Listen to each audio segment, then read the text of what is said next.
Hello, I'm Jennifer Keller, Programming Coordinator with the Westport Library. I am pleased to bring you this discussion of Uncharted by Kim Brown-Seeley. This video is part of a series presented in partnership with Westport Together and Positive Directions, the Center for Prevention and Counseling, to help parents navigate through their children's leaving home and creating the proverbial empty nest. I'm excited to introduce you to Kim Brown-Seeley. Hello, Jennifer. It's nice to be here. And she's the author of Uncharted. She is an award-winning journalist who has been the senior editor at Travel and Leisure, contributing editor at National Geographic Adventure, and travel editor at Microsoft and Amazon. Her writing has also appeared in Outside, Sunset, Coastal Living, and Virtuoso Life. Karen Krupnik. Hey there. Is a therapist at Positive Directions. She holds a Master's of Arts in Mental Health Counseling and is very proud that her 3 children are now flourishing young adults independently their way in the world. So without further ado, ladies, take it away. Thank you, Jennifer. And Kim, it is such a pleasure to meet you. I absolutely loved reading Uncharted, and the idea of an empty nest adventure is amazing. I wish I had come up with it 10 years ago. And I'm so excited that you're here. I wish we were meeting in person, but this is what we have right now. So to get started, can you help us understand a little bit about how you came up with the idea for this adventure and also to write the book, Recording Your Adventure? Yes, absolutely. So first of all, I have to say it's so great to be here virtually. I was really looking forward to being in Westport and being with you all at your beautiful library there. So it's very impressive how quickly you managed to pivot and put all of this terrific programming online. So thank you. So I set out to write my book Uncharted when I was about turning 50 and on the cusp of empty nesting, and at a time when, even then, when the world, believe it or not, to me, felt full of uncertainty. It was sort of right at the tail end of the recession. And my boys were leaving home, and what happened was I just suddenly felt this sort of like looming cave-like space in my heart, and I had a lot of anxiety about the transition, about what would come next. And just a very strange thing happened to me. Let's see, there you go. I fell madly in love with a bear that I saw on the cover of a National Geographic magazine on our family room coffee table. And this bear is just not any ordinary bear. This is actually the rarest bear in the world. It's known as a Kermode bear, or more commonly as a spirit bear. And it's a black bear with a double recessive gene that gives it this beautiful sort of marmalade white coat. And I learned that these bears, actually, astonishingly to me, live on only 2 islands in the world. And they lived only 500 miles as the crow flies from where my husband and I live in Seattle. And I just thought it was astonishing that such a rare and beautiful, and what seemed to me like an almost mythical creature could live so close to an urban area. And so I fell in love with the idea of somehow trying to figure out, as an empty nesting adventure, a project for my husband and myself, to learn how to maybe try and see one of these bears. And what happened was, at the same time, just coincidentally, my husband fell in love with the idea of a boat. And he had sailed before we were married. I had never sailed, but I'm an adventurous person. I love traveling.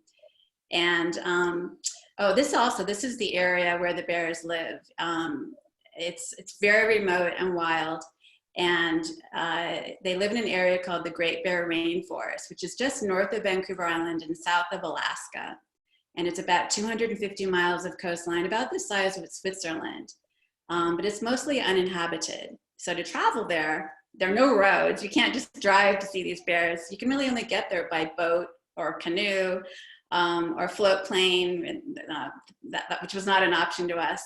And so we thought, wouldn't it be sort of an incredible sort of adventure to learn how to sail together and point ourselves towards something really rare and beautiful, like attempting to see one of these bears.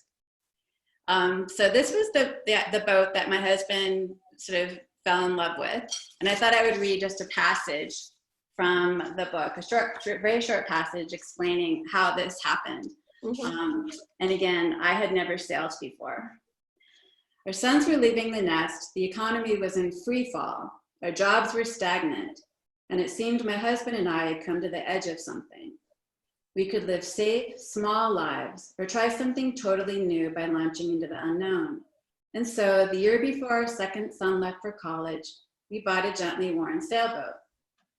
The boat that turned out to be the best deal at the time was an enormous 54-foot cutter-rigged sailboat, a ridiculous amount of boat for two people with no prior sailing experience together to learn how to sail. Our friends all thought we were nuts. No one we knew had ever been to Canada's Great Bear Rainforest.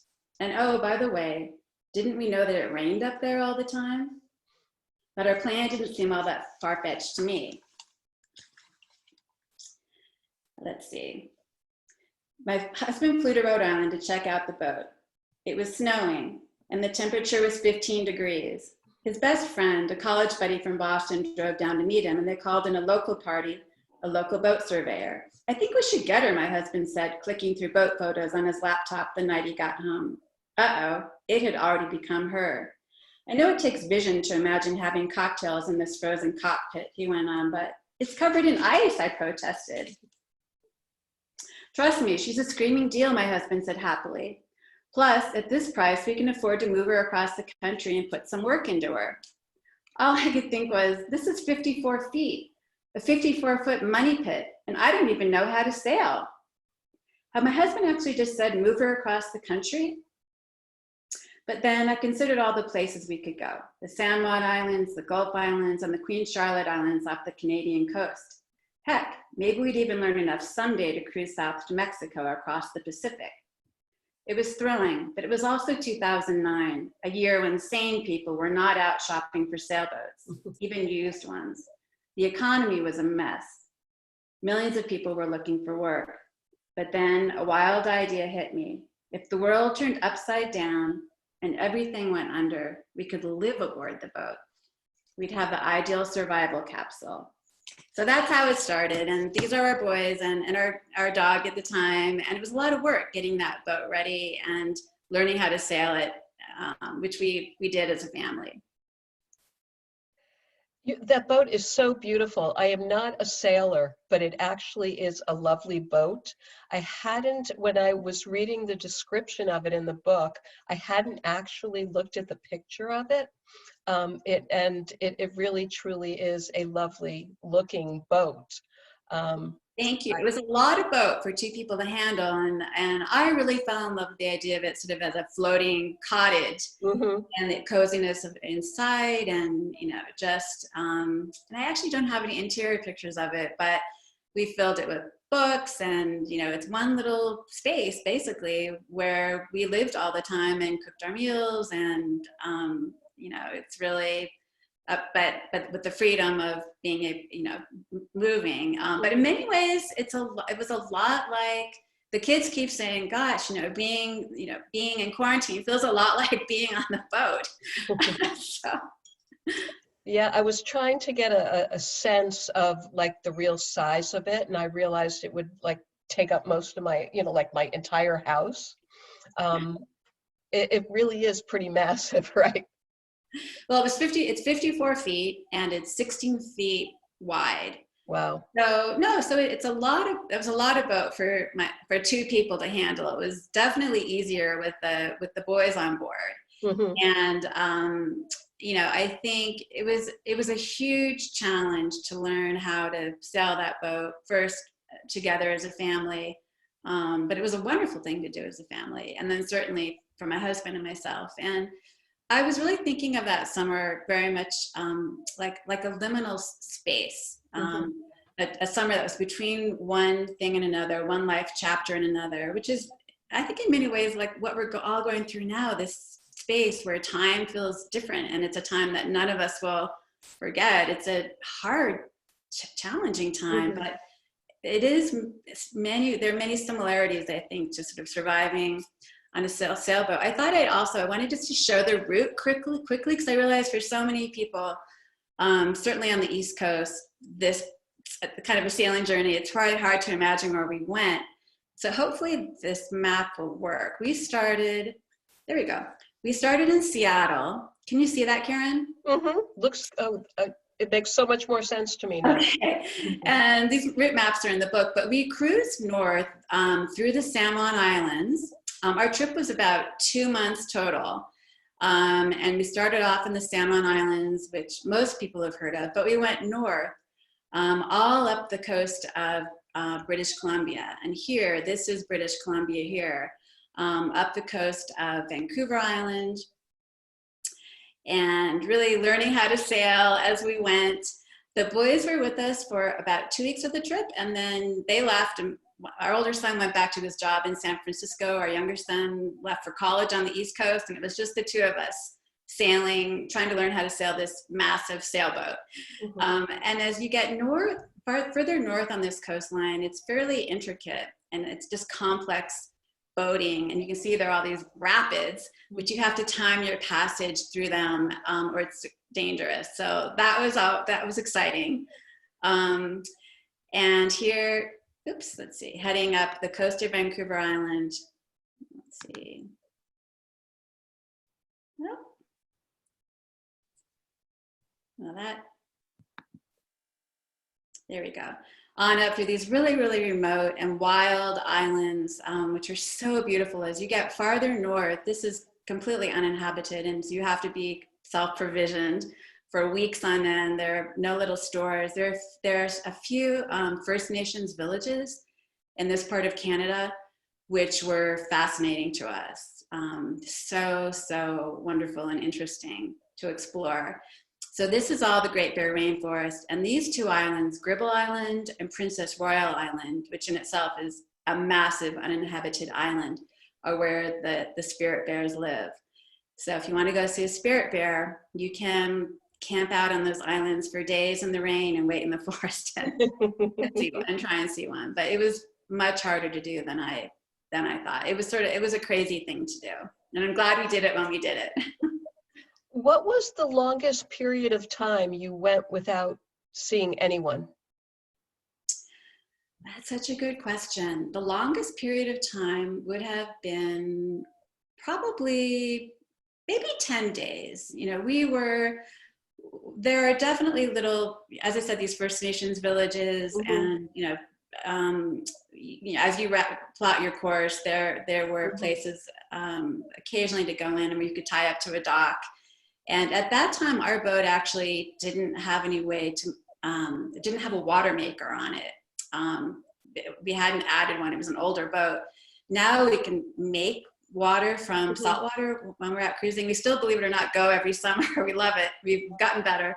But then we had to be careful about how much water we used, and so we had to figure out which docks actually had potable water. Oh, wow. And which little villages did. So we planned it so that we, every probably 3 or 4 days actually had to go fill up and get more water. I have to tell you, there were parts during my reading of the book where I was scared for you.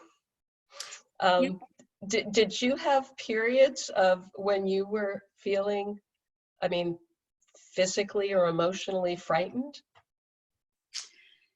Yes, I did actually. As I said, I'm an extremely adventurous person. I love to travel. I loved the freedom of being on that boat and how beautiful it was every minute. My husband and I have been married for 33 years now, so we've been together a long time, and I know an incredibly capable person he is. And he had sailed a lot before. This is complex sailing. And so I trusted him. What was, I think, surprising and challenging for both of us was realizing we'd never done taken a trip this long together, just the two of us, where we were under so much pressure really all day long. There's a lot to do on a boat. It was a lot for two people, a lot to figure out. And there were times when, many times when, but we would, lose it. And I think to be so far away from anyone, you can lose it in a big way. We had some massive fights on that boat, and it was scary. It was frightening. And but I have to thank my husband for letting me write about that. It was a very gutsy thing for him to do. I was taking notes, writing it all down in my little journal like a journalist, which frustrated him. Or I would be, focused on what animals, what birds, which beauty, trying to capture it all, because I knew I wanted to write about it while he was wrestling with the sails. And so that part, that was frustrating for him, and there was a lot of tension. When you set off on the adventure, had you intended to write a book, or did that come later? No, I had intended to write a book. I think, I've been a journalist all my life, but something about just this chapter of life, it felt to me, I think our generation of parents have been so heavily invested in raising our kids, and, we were completely ready for our kids to be launched. And, I knew they were going to launch and probably weren't coming back anytime soon. But I loved our family life too. I really loved being that family, and the way it felt being, having us together. And to me, I realized it was never going to be quite the same. And I wanted to capture the way that felt, moving from that life to what was going to be, really that life as with my partner. And I realized I hadn't read many literary books or any literary books about that life transition. I thought that was so odd. And so I love the idea of writing about an adventure and taking this sort of making it a rite of passage, right? The book is about a rite of passage during this time. And I wanted to write about it in a literary way. So that was my goal. You mentioned some adventure stories, some adventure books as part of your book. And it sounds like you were reading and rereading other writers while you were traveling as well.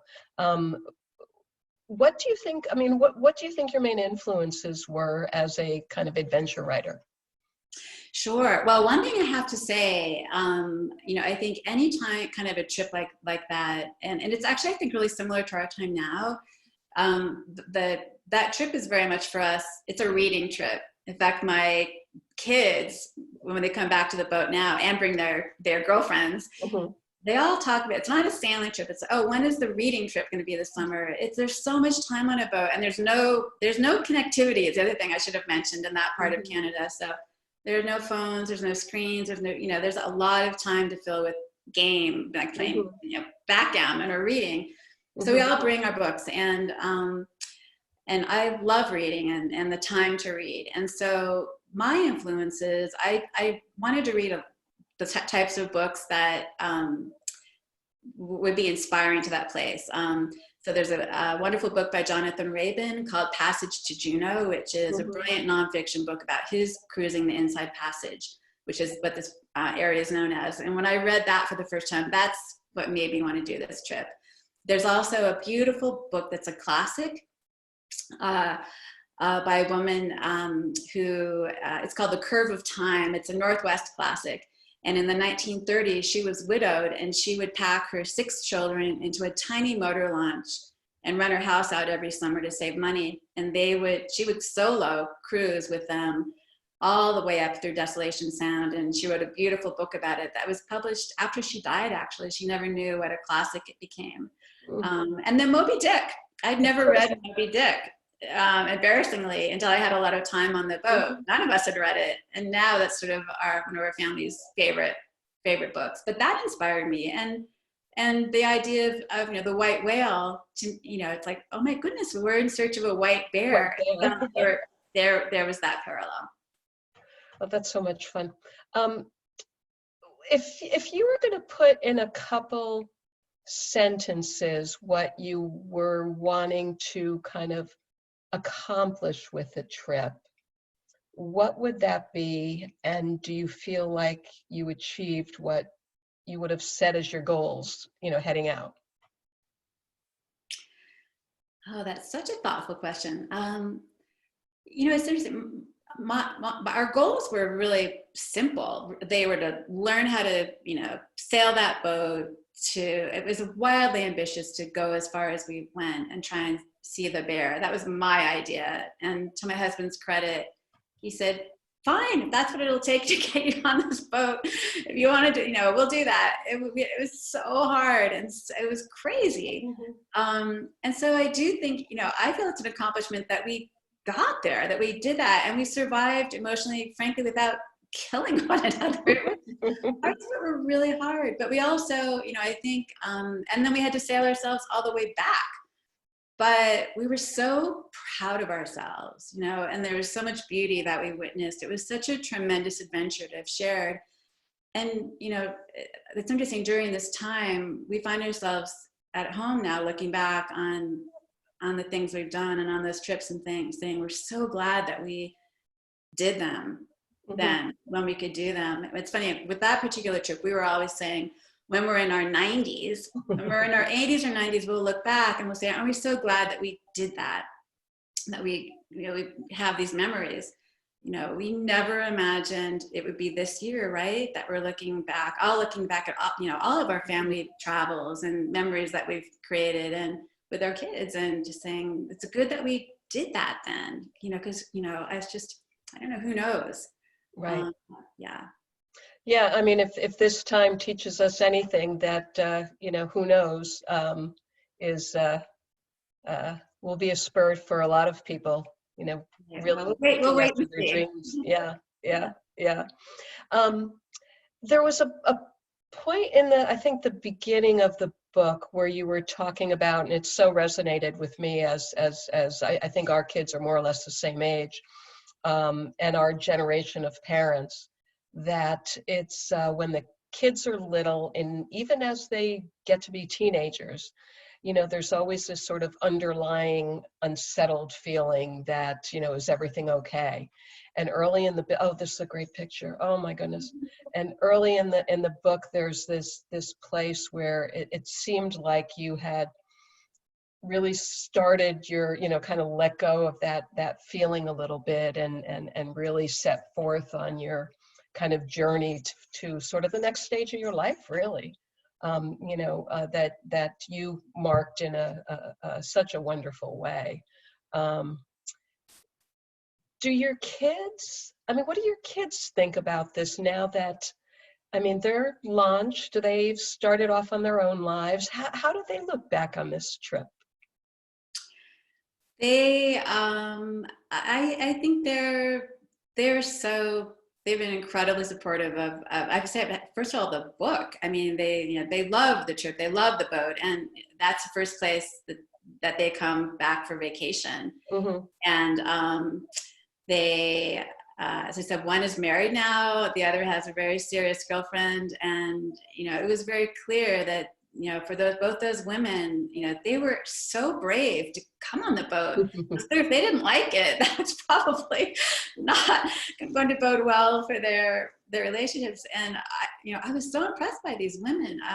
I don't know if I ever could have done that. The idea of, it's not so much the boat, like being in the middle of nowhere, it's that you can't get off and you're stuck with someone's parents for 4 days or 5 days. So it's a very remote area, and so there aren't places really to get off and go ashore. You're on the boat, and so they love it, but they've also been incredibly supportive of the book. And I have to say, it's not the easiest thing to have your mom writing about you, right? Writing about a time when this was 10, 12 years ago for them. They're different people now, and they've just been really supportive, and so that's been a nice thing. Mm-hmm. And it really does sound like you have created a new thing that not just you and your husband share, that is a big part of your family. I mean, I think every family has those things that sort of define it as a family. And, this sounds like it's become kind of a new part of your definition, not just as a couple, but as a family, which Yeah, is, well, it has, and I think it was interesting too. I realized that probably once our kids left home, that might be I didn't know, but and as all their friends were leaving home, and we still have that home where we raised them, but they tend to not come back there as often. I think it's they come back to boat, as I said, and they only have they have a tiny amount of vacation time, and that feels, I think, it's more adventurous, and so it's interesting. I realized that there's a line in the book where I realized that family to me, it wasn't so much a place, but a place where we were all together, and that place could be anywhere really in the world, where you're together creating, sharing rituals that have always been part of your family, stories, things that you like to do together as a family, whether it's, cooking, or our family loves to read, and, we love to play, backgammon and Scrabble, but I think a lot of us are doing right now. And so that was actually really, I think, freeing for us. And as a parent, that made me feel, it was liberating to realize that there are different, and especially if so many of us are downsizing as empty nesters, it didn't have to be the same place, at least for us, to feel a family. Now, as I said at the beginning, I really love the idea of the empty nest adventure. Have you ever thought about what you might recommend to non-boaters or non-sailors who want an adventure?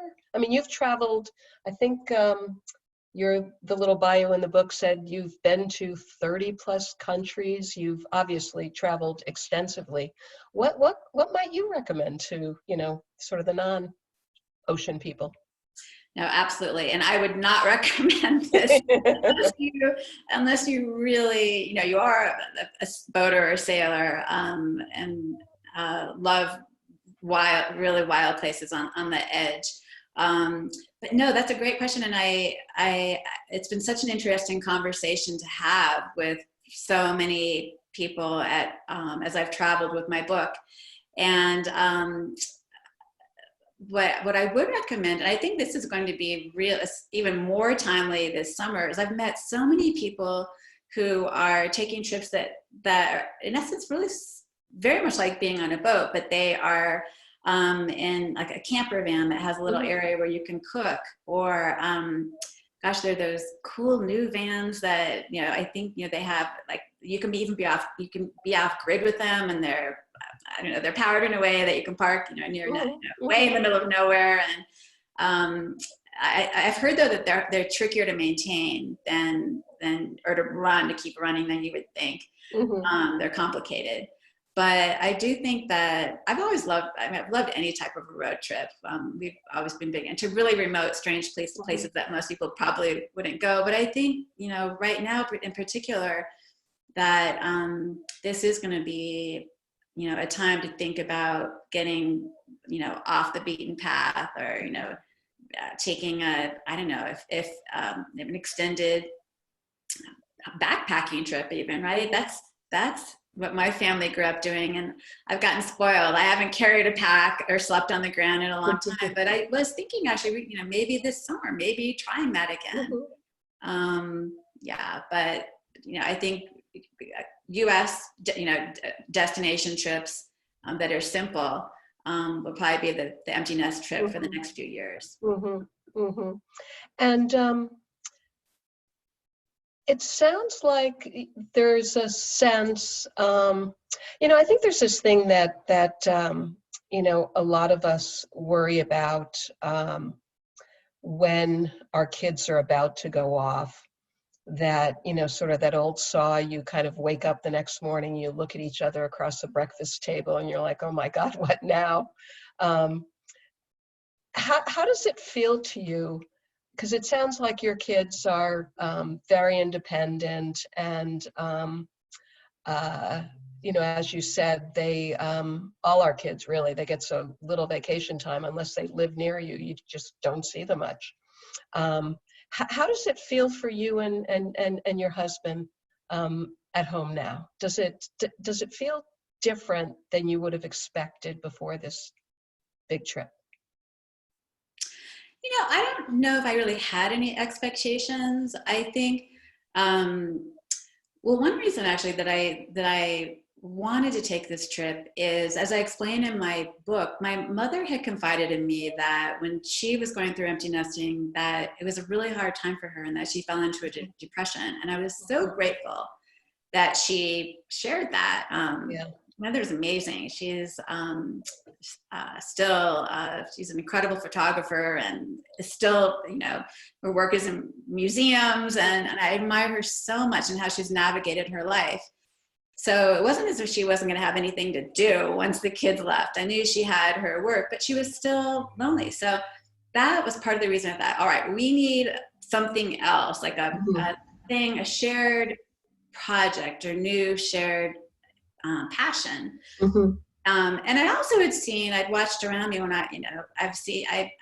marriages splitting up during that time. And I didn't think that would be a concern for us, but you just never know. I just knew there would be this sort of vast space between us.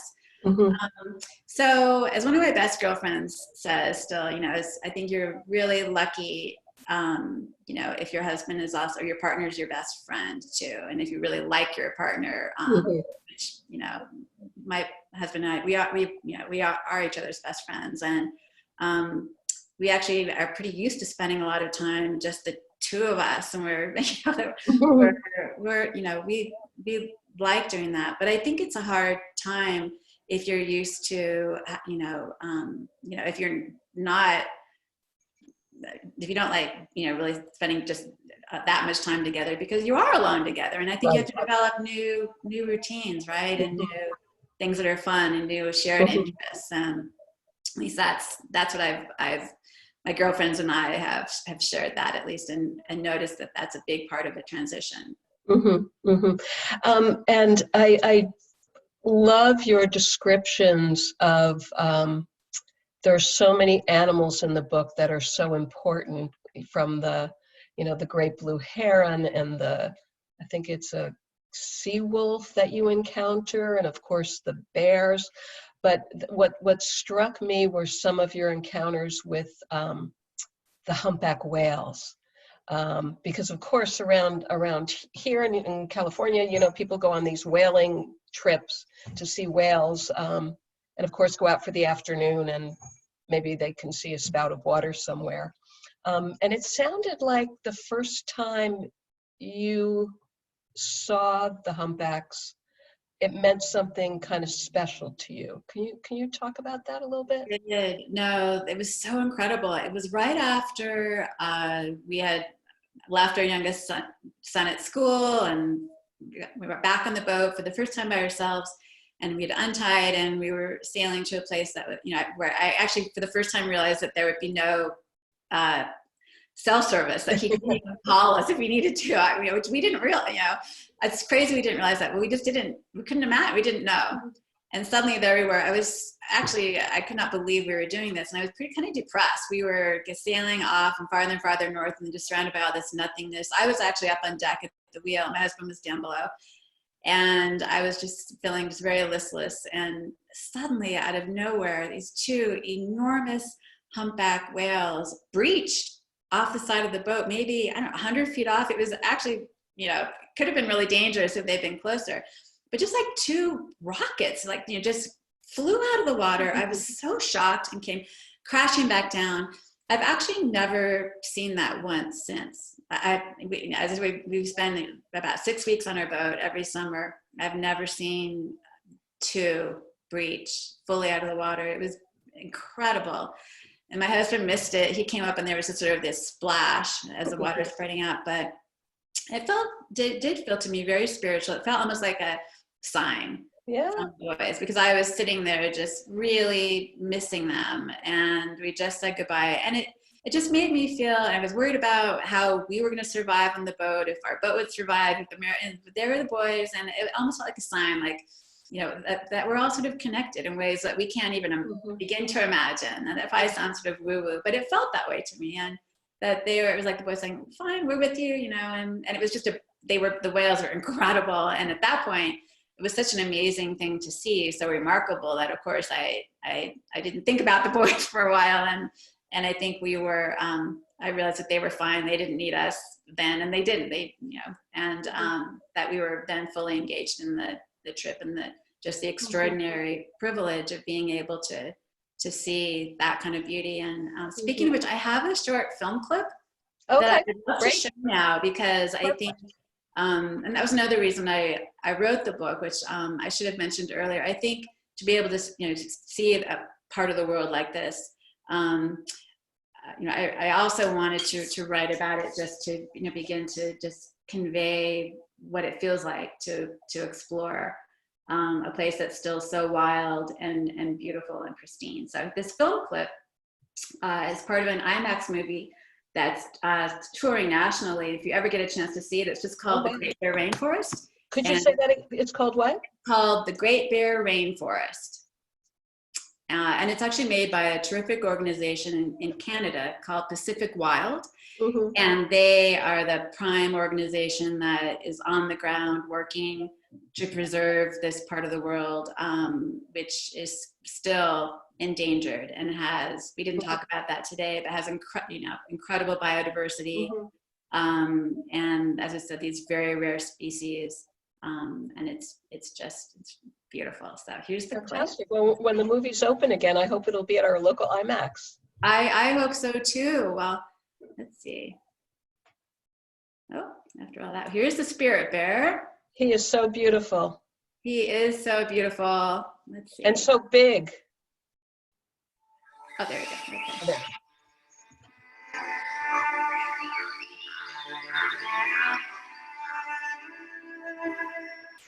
There's a place on our planet that has escaped time.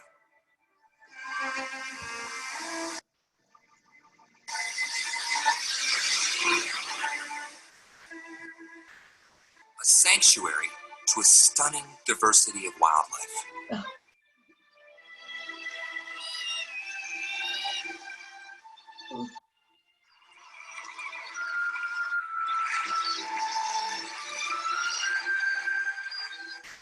And one very special member of the bear family. A spirit bear, the rarest bear in the world.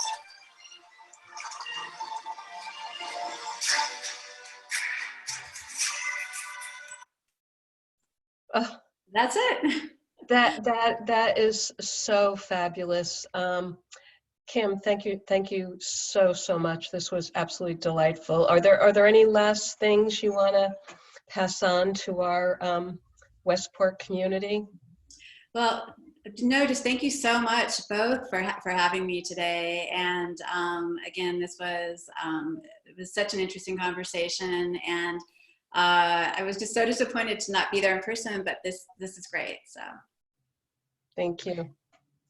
And I would just like to thank both of you for a fabulous discussion. And even though I'm not a particularly good camper, this almost makes me want to go camping. So thank you both so much. And for those of you watching, of course, you can order Uncharted from your favorite retailer or look for it in the Westport Library catalog. Thank you both so much for sharing with us today. Thank you, Jennifer. Thanks, Kim. It was a pleasure to meet you. Thank you, Karen. It was such a pleasure too, and very fun.